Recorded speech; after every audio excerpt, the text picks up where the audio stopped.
চলতি বছরের ২ জানুয়ারি থেকে ব্রিটেনে এডুকেশন কিংবা ওয়ার্কিং ভিসায় আসা ব্যক্তিদের জন্য আলাদা নিয়ম চালু হয়েছে। ব্রিটিশ সরকার তাদের ভিসার পলিসি পরিবর্তন করেছে।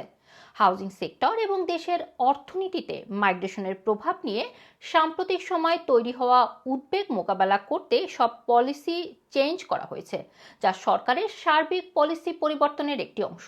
২ জানুয়ারি থেকে যেসব নতুন নিয়ম চালু হয়েছে চলুন জেনে নেওয়া যাক সে ব্যাপারে কিছু বিস্তারিত তথ্য।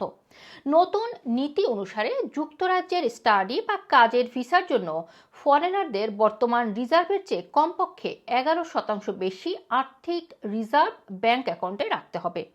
লন্ডনে একটি স্টাডি কোর্সের জন্য মাসিক ১,৪৭৩ পাউন্ড এবং লন্ডনের বাইরে কোর্সের জন্য মাসিক ১,১৩৬ পাউন্ড থাকতে হবে।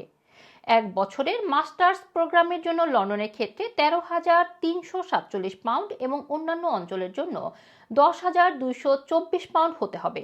এছাড়া শুধুমাত্র অ্যাকাউন্টে শো করলেই হবে না, এই অর্থ একজন ফরেন স্টুডেন্টের পুরো ৯ মাসের খরচ কভার করার প্রমাণ দেখাতে হবে।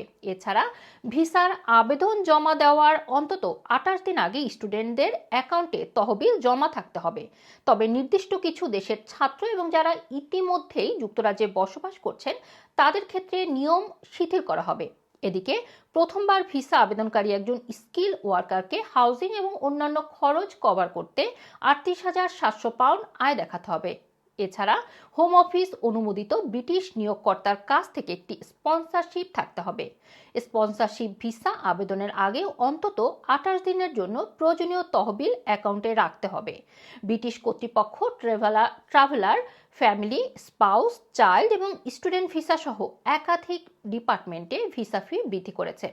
তবে disable person, carer, health service সেক্টরের কর্মী, আর্ম ফোর্স সদস্য এবং নির্দিষ্ট ট্যালেন্ট বেসড দায়িত্বে থাকা ব্যক্তিদের জন্য ভিসা আবেদন ফি কম থাকবে। রুমানা রাখি, রানার টিভি, লন্ডন।